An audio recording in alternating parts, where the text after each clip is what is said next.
They're looking for a change in their life. Call it, right, I just want to lose 10 kilo. Like, what is the top 5 things you should be asking your personal trainer?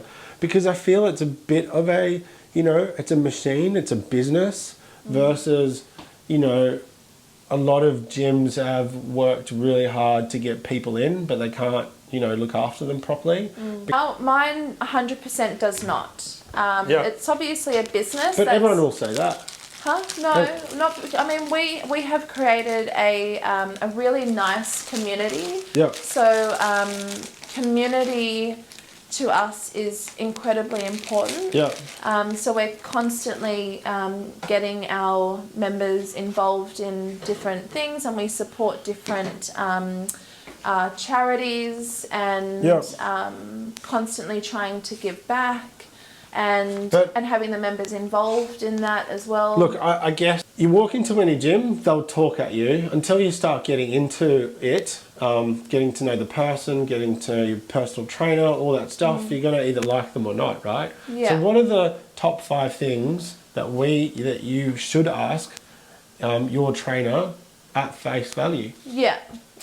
Irrespective of what these gyms say that they do or they might not do. Yeah, no, it's on a trainer level. At a trainer level, right?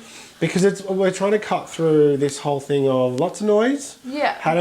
You can go and interview 100 trainers tomorrow, but one's going to be perfect for you. Yeah, and that's the thing. Like, there's no. I'm not the right trainer for everybody. Right. So I think it ultimately depends on your goals. Yeah. You need to find a trainer that's suited to your specific goals. So mine was aesthetics. Don't come to me if you want to build a bikini physique body, because I don't really know how to do it. Right. Come to me if you're in pain, immobile, and want to learn proper training. Let's just unpack proper training. Proper movement. For what? Just your primal movement pattern. So squat, deadlift, right, pull, press, rotation, right, lunge. And so to come and see you, Sally, would they need to have a certain base of fitness already? No. They need to have an idea of what they want to achieve, or maybe if they don't, we need to... You're a serious trainer. You're not like you're just going to get them to do laps around the block. You're going to really deconstruct, you know, their food patterns, you know, their body type, and then put them on a, you know, 6 to 12 month plan so that they can keep their fitness and goals for the rest of their life, right? Yeah. And so back to the question, what are the top 5 things we're asking them? Probably experience. Right. The types of... experience, the types of clients that they mainly work with. Yep. What type of training they do themselves. Right. Potentially their qualifications, but some of the best trainers that I know are just Cert 3 and 4. Right. They don't have a double degree in exercise, sports science and nutrition and dietetics like I do. Yeah.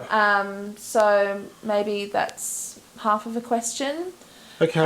But they do want to have some sort of qualifications, and then potentially also if they do any continual education, like do they do courses, do they upskill themselves, do they... Now smell that. Just, what do you think of that? Nice. I think it's like tea. I'm disappointing You're not. you in my I'm not. nose palate. No, you're totally fine.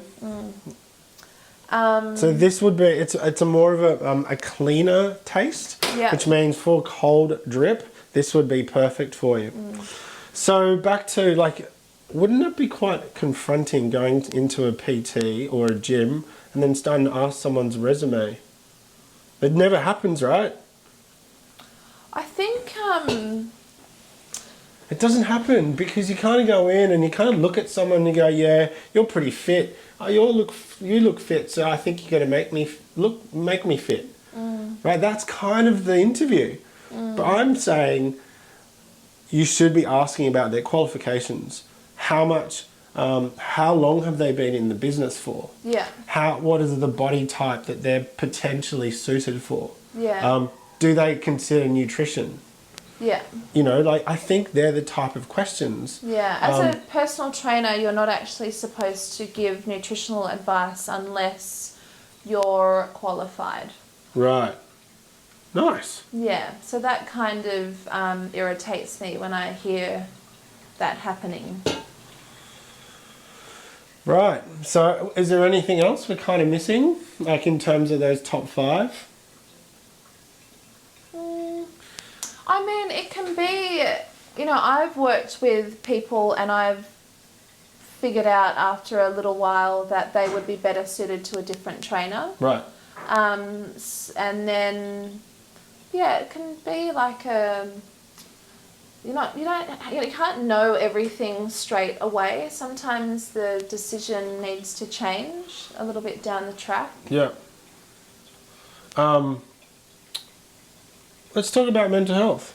Yeah. Okay.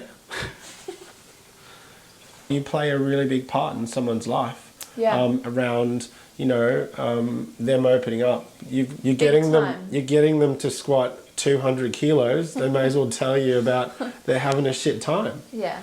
You know, it happens all the time. It happens every day. Here's the pointed question: when do you know that your professional experience ends, and you've got to go and say, look, this is stuff that I can't handle? Yeah. Have you had situations like that potentially, where you're like, oh, this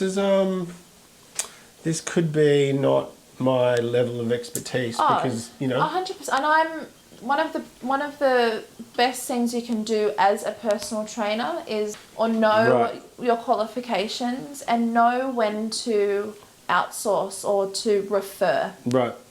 That is the best thing that you could, one of the best things you can do as a personal trainer is just to know where your responsibility ends and then refer. Yeah.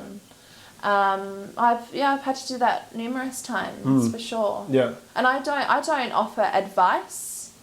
I listen. Yeah. Quite often that's enough. I share my experiences, if I have had any, in what they're dealing with and how I potentially dealt with it, and then what the outcome was. Because, you know, and there's also no judgment with us. Like we're like little satellites in people's lives. Smell that. Blueberries? Yeah. It actually is blueberries. You get it? Little satellites. Yeah, so we're like little satellites in people's lives. So it's a very unique relationship where there's just no judgment from us. So they sense that, they know that. And you can be quite firm and professional about certain things. Yeah, but there's, you know, I've had some of the things that people have told me, but there's zero judgment whatsoever. And highly confidential. Yeah. That just comes with the territory. Yeah. It's quite tough to be able to manage people's mental health when you're not a professional. Yeah. And from a referral piece, it's really, really important. That personal trainers, you know, and colleagues do identify the fact that, you know, this is an issue I can't fix, and it's really important to be able to refer people. Yeah. Obviously, you know, I work with Reach Out. Reach Out is a mental health parents and kids online charity. I think what's been really, really cool about Reach Out is the fact that you can just jump online and actually go onto certain articles to be able to start getting some information around a certain area for all shapes and sizes. And by that I mean, if you do start thinking about seeing certain mannerisms, or if you go into a PT and your PT has gone, mate, I can't deal with this, go and see someone, and they might refer, you can jump on to a place like reachout.com and you can research some of the things, and you can actually do your research before you go and speak to someone professionally. Yeah. So that's a beautiful resource, right? Yeah, for sure. So yeah, well, hey Sal, thank you so much for coming on. I know I've kept you for a while, and now we're going to taste the. Grab Is there that. ice in it? No, I'll get you some ice. Yeah. Okay. I know what I like, all right? You know what you like. What do you like? Cold brew. I was talking about men.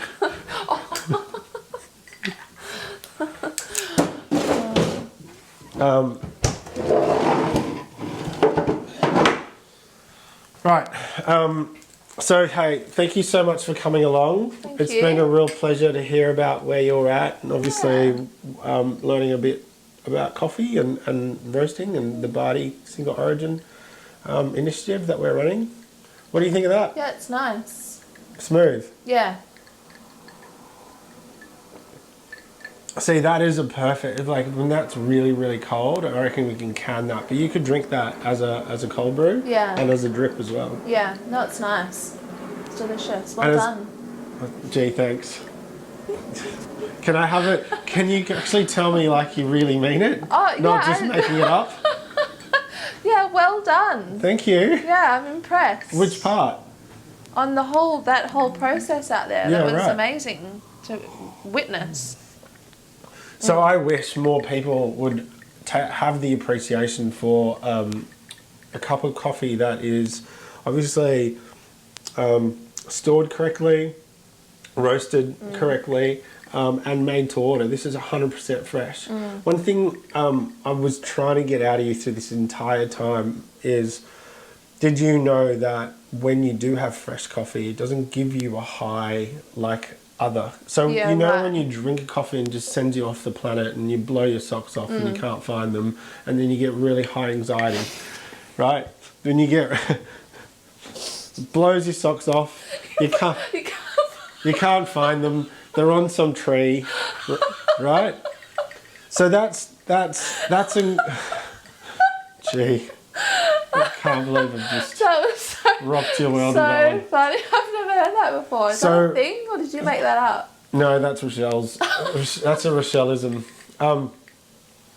So it's been a real pleasure seeing you. I know we haven't caught up for quite a long time. I know you're crushing it.